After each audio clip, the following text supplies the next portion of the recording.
We all have a narrative, and it's mostly negative. We are designed and wired to focus on what's wrong, and where's often the first place we look? Us. See, how often do we have ambitious goals but don't see ourselves as the people that can actually make them happen? We're living in a time where change is increasing whether we like it or not. And it's created this uncertainty for organizations around the world. Times are only getting more challenging, only getting more complex, only getting more difficult. Instead of wishing for more certain times, we should focus on inspiring and becoming more certain people. We have the power to become the best version of ourselves. The question is, how can we do it? Today's keynote speaker, Juan Bendana, is one of the most in-demand speakers in North America. He founded his first company at the age of 20. And spent a decade being a go-to coach for actors, Olympians, CEOs, and Fortune 100 leaders. He has worked with some of the most influential organizations in the world. Has helped millions of leaders become the most confident version of themselves. He is considered by many as a walking shot of espresso, and today we find out why. Everyone, please help me welcome Juan Bendana. A moment that I needed a little bit of courage was this past year. My fiance, she had the genius idea of going open water shark diving. Instantly, 10 plus sharks start circling the boat, not like 10 feet away, like thrashing against the side of the boat. I see the fins sticking out of the water. The captain looks at me, arguably the least qualified person on the boat. And he goes, "All right, get in." And probably 15 minutes into the dive, I lose eyes on Gabby. And I look over, and about 20 feet away, I see Gabby, and she's on the boat. She left me to die. I got back on the boat, and it was by far the craziest experience of my life. But what really stood out to me was this. Everyone reported the exact same thing. Terrified before, but as soon as we got in the water, it was such an engaging experience that the fear didn't matter. The reason why fear stops so many people is because it doesn't even let them judge the experience for themselves.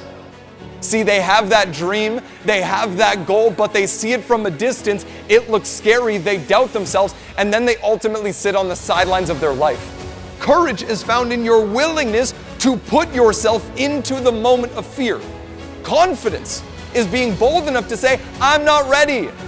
Maybe I'll fail. What if they don't like it? What if they don't like me?" And going forward anyways. Today's ceiling is tomorrow's floor. Today's highest standard is tomorrow's new normal. That's how we become an inspirational leader. One that shows up and goes towards challenges when everyone is running away from them. One that doesn't see self-doubt as a sign to stop, they see it as a sign to step up and grow. See, when we take that single step towards our goals, it shows us that we are actually more capable than we think. How would you show up if you weren't afraid of what other people thought? Because your team does not connect to a perfect leader, they connect to an authentic one. Our ultimate opportunity is to inspire confidence in the people in our lives amidst all of this change. Why not you? Because you are extraordinary. You will tap in to something that has always been there, which is the most confident version of who you are. Thank you so much. It's been a blast. Thank you. Thank you, thank you. Because today, I have the privilege of talking to you about building confidence. What really makes the difference between those days where we doubt everything about ourselves and those days where we're on fire. And why we're talking about this today is because I think I could assume for everyone in this room, we all want to be our best. We want to get to that next level. We want to inspire that next level in the people we work with. But I don't know if you felt it. There's a lot of things that at times can stand in the way of us actually doing that. Economic uncertainty, changes in our personal lives, changes in the lives of the employees we look to lead, unexpected challenges that are thrown almost as these like wrenches in our plans that derail what we initially had set out to do. It's almost like you're traveling, you're going through TSA, and you get pulled into secondary for no reason at all. Has this happened to anyone here in the room? Has this happened? Okay, about 30% of the room, that's sketchy. This has only happened to me twice in my life. The first time is really the story of how I almost went to prison. I was going through airport security. My backpack gets pulled for secondary. I go to the officer. He says, "Sir, before I search your pack, do you have anything I should be aware of? Do you have any liquids?" I go, "Sir, of course not." He reaches in and he pulls out a full unopened water bottle and says, "You're lying to me." And I go, "Sir, I was at this event. I was at a conference similar to today, and my bag was kind of like this utility pack. People were putting things in, taking things out. I didn't really know. Sorry." He opens the water bottle, pours it out in front of me. The psychological warfare has begun. He then says, "Sir, do you have anything else in your pack that I should be aware of? Do you have anything sharp?" I go, "Sir, of course not. Why would I bring something sharp to TSA?" He reaches in and he pulls out an industrial-sized pair of scissors, but they were split at the half, so they look like two switchblades.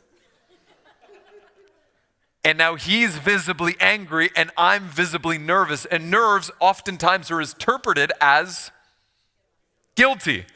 So I kind of start to sweat. I get a little nervous, and he starts asking me question after question. He goes, "Sir, I'm going to ask you one final time. Do you have anything else in your pack that I should be aware of that can threaten my safety or the safety of fellow passengers? Answer wisely." I go, "Sir, I don't think so. But let's find out together, shall we?" He didn't think that was funny at all. It gets far worse, by the way. He reaches in and he pulls out a white, unmarked container filled to the brim with white powder. And he goes, "Are you kidding me?" I go, "Sir, I gotta be honest with you. That's the first thing I've actually known about. Those are electrolytes. It's a hydration drink. It's good for after going on a run. It's good for after coming out of the sauna. It's good for after a hard workout."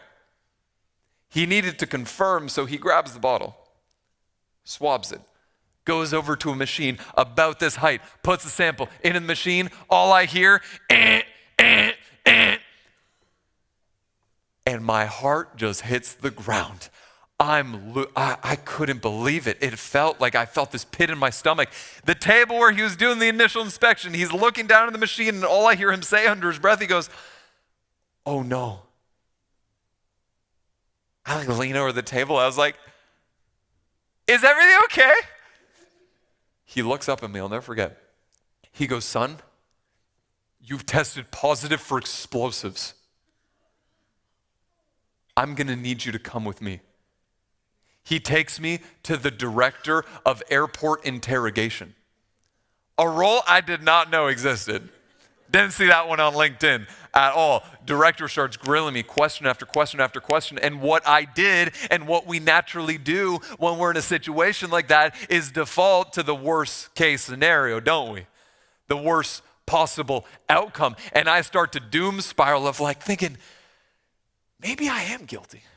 And I start creating all these crazy narratives in my head, and they start asking me questions at a rate of speed to make me break. And there, after about 30 minutes, the first officer, the first guy, breaks character like nothing I've ever seen in my entire life. He was like, "All right, dude, you're free to go. Have a nice day." I was like, "I'm sorry, pardon? He's like, "Yeah, we just needed to pressure you and act intense to see if you would break." They were like, "It was a false reading. It was a false alarm. Have a nice day. Fly safe." Really? I made it to my flight. The flight was delayed. In that moment, I literally felt I was creating all of these narratives in my head of what was going to happen based on a reality that didn't even exist. And what I realized, and I love telling that story, and I get to tell the story to audiences around the world and talk about building confidence. And in that moment, and practically my entire early career, I didn't have a whole lot of it. See, confidence is hard, especially when all of us have a brain that's working against us. Turns out, on a daily basis, 80% of our thoughts every single day are negative. 80%. 95% of those thoughts repeated from the day before. See, our brains have a negativity bias. They are filled with thoughts like, if you do that, you'll probably fail. You're not the right person for that. You can never perform like them. You're too young for that position of leadership. You can't inspire those people in that way. You don't have that kind of charisma. You can't work well in front of groups. You're not productive. You can't focus. And what happens is we create all these narratives that keep us from being our best and tapping into the confidence that we know we're made for. This is the reason why sometimes we try to be motivated. We try to be positive. We try to wake up early. We try to get to the Pilates class. We try to make things happen, but it just doesn't work. This is why sometimes, especially for all of us high performers, we feel like we're crushing it on a Monday, but then feel defeated by Tuesday. It's because we have this narrative about ourselves that holds us back. And I think to build real confidence, we need to define a new narrative, because when we were kids, we didn't have that problem. When we're kids, don't we have all of the confidence in the world? How many of you have been around a 5 or a 6-year-old recently? Okay. How many of you were 5 or 6 at some point in your life? Okay, just checking. At that age, a few weeks ago, I was with my little cousin. They'll come up to you unprovoked, slap you on the arm and say, "Tag, you're it." And you're left there thinking, like, I guess I am. Because they said it with such conviction, because there was no limitations on who they were or what they believed about themselves. But then year over year, experience over experience, what happens to us?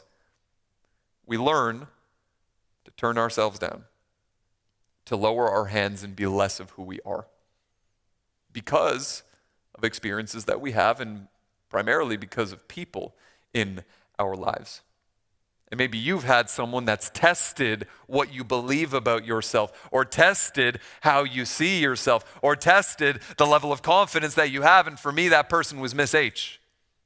You know, as a kid, I had, like many of us do, I had these big dreams. I wanted to be, one of my first big dreams ever was to be an author. Because there was books when I was 10, 11 years old that changed my life. They changed my perspective. I don't know if you've ever had a book where it just gave you a different way of seeing the world. And I thought I could do that same thing. So I remember I get to Miss H's class, sophomore year. We're going around the class, sharing our big goals. It gets around to me, and Miss H goes, "Juan, what's your goal? What do you want to do? What's the dream?" And I go, "Miss H, I know I'm probably not qualified. I know I really don't know the path to it, but I want to write a book." It's a dream I had for my entire life. And she, with almost zero hesitation, said, "Juan, you're not a writer. Writing is a gift you were born with, and you just weren't. I'm giving you a grade to pass mostly because I don't want to see you again. I suggest you not go into a career that requires you to communicate." Present day, right now, for most of us, myself included, comments like that can kind of roll off the shoulder, because we have a sense of self already formed. We have a pretty strong sense of identity in who we are, but at that age, it was a shot to my confidence. It destroyed the way that I saw myself, and my self-image was so distorted based on the external opinions of someone that I thought was right. So naturally, at that age, what do when you're a self-conscious teenager? You get into a relationship. Just me? Jay, look guilty. And I remember in my case, it was with a blonde American cheerleader because though I just moved to the US, I originally am from Toronto, Canada, I got in a relationship with this girl that I thought was gonna be the one. We had the plans, we knew what city we were moving to, we knew what breed of dog we wanted, we knew the house, we had it set. So as you could probably guess, when that relationship, it suddenly ended and it fell apart, so did I. The first part of that was I stopped trying in class because why would I?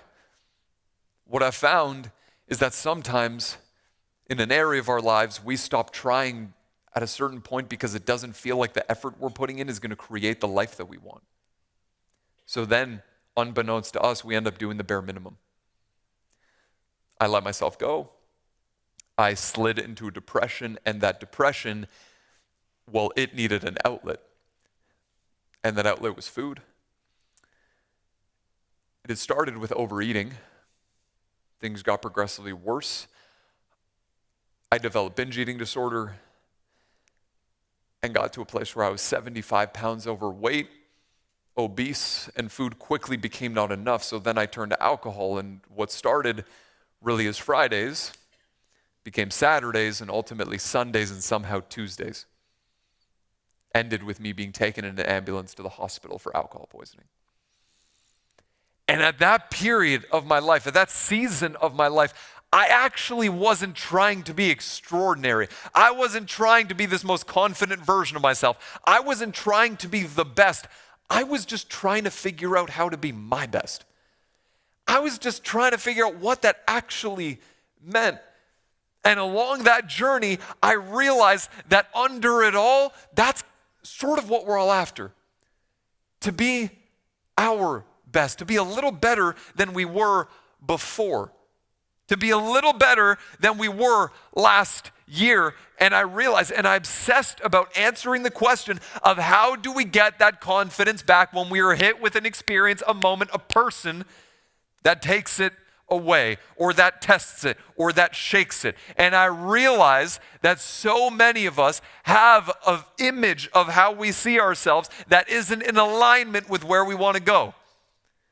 And if we can just change that self-image and not strive to be the best, but to be our best. Because here's what happens. Striving to be the best actually makes us compare, and it creates self-doubt. Striving to be our best makes us grow, and it creates self-confidence. So today, in a little bit of our time together, I really want this to not only be a focus on building the most confident version of ourselves, but how do we get to being our best? And after working with actors, Olympians, CEOs, Grammy award-winning artists, I realized there's a commonality. There's a through line that they focus on, that they action on, ideas that they implement for those of us who naturally weren't born with confidence, but have the ability to build it. 4 big ideas I am so excited to share with you all. The first big idea is that people meet your energy far before they meet you. People meet your energy before they meet your organization, your background, your credentials, your resume, because there's an energy to confidence, isn't there? It's engaged, it's present, you can feel it. But if you're honest, how many of you have genuinely sensed a little bit of low energy out there in the world these days? How many of you have sensed that? Not in this room, but out there in the world. Me too. And the challenge is, when that low energy is us, when we're having one of those days, when it's you, when it's me, we kind of have this moment where we think, I used to be so locked in. I had so much drive. I had so much passion for this business. I had so much enthusiasm about my life. But then I got to a certain age. But then I had a kid. But then life got hard, and then we lost a little bit of that energy and then only experience it in these inflection points throughout the year, a birthday, a holiday. But by far, the most popular inflection point of energy throughout a given year is what? What would you say? What do you think? Most popular inflection point of energy. That people find that energy for their goals, for what they want to pursue. What do you think it is? What do people say? New year? New me, people buy the Lululemons, they sign up for the yoga studio. Half of you laugh, some of you are guilty. And then what happens? That inspiration tends to fade, doesn't it? And the research actually shows that 75% of people that start a New Year's resolution January 1st fall off by February 18th. Why? It's not because we forgot how to do it.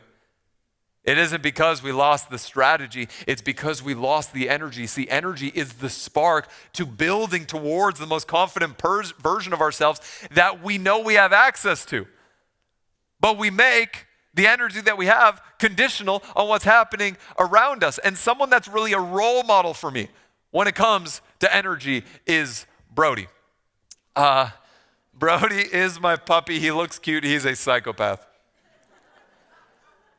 The most excited dog you've ever seen in your life. If any of you have a doodle variation, you know what I mean. Why? Because when friends come over, people come visit, he gets so excited, he can't contain his enthusiasm, and he pees all over our guests. It's his version of like a warm welcome. That sucked. Don't laugh at that. And here's the thing. Regardless of what's going on in the world, raining outside, Brody's really excited. Goes from 75 degrees to like 48 in a day. He's stoked. Stock market's down by 20%. He's buying the dip. You can't bring this guy down. Here's the main difference between Brody and every single one of us, myself included. He doesn't need a reason to be excited or enthusiastic or to bring great energy. Oftentimes as people, we do. Here's what I've learned. We make the energy that we have or the way that we feel conditional on what's happening around us. Only if I go on that trip. Only if it's the weekend. Only if things are going well. Only if I feel like my business is growing year over year at the rate that I'd like it to. Only if I feel like my team feels this connected culture and they want to stay.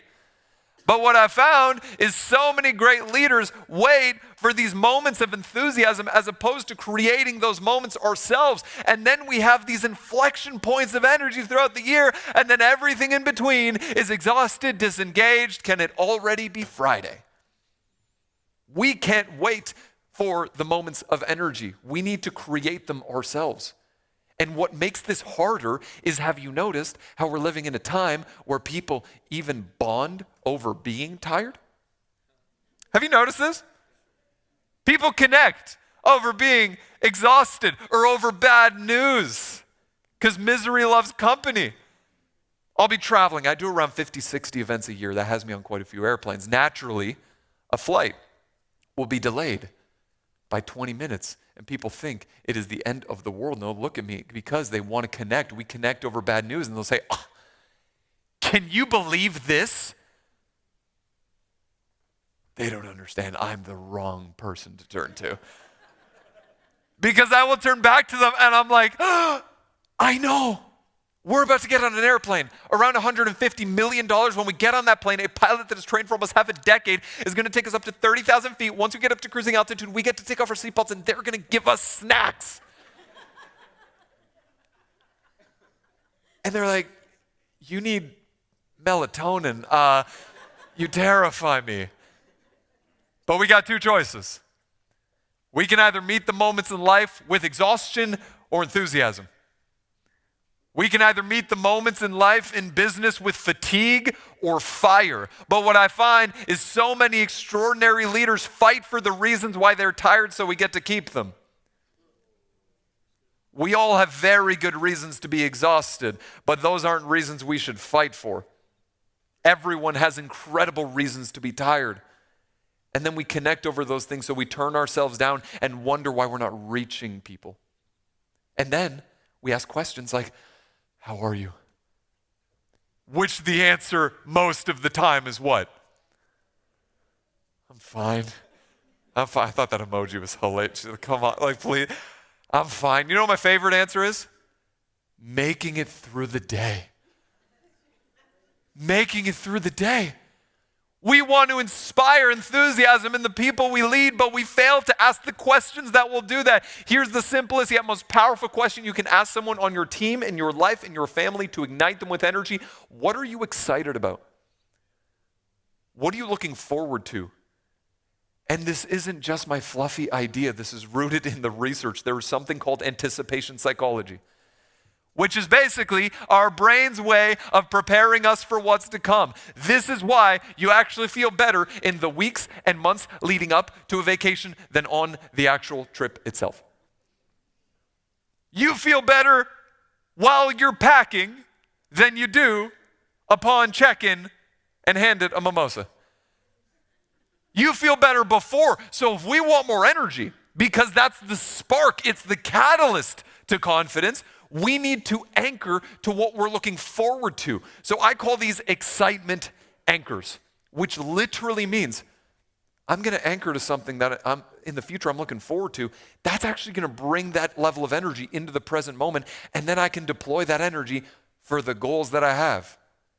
I'm going to use that energy today.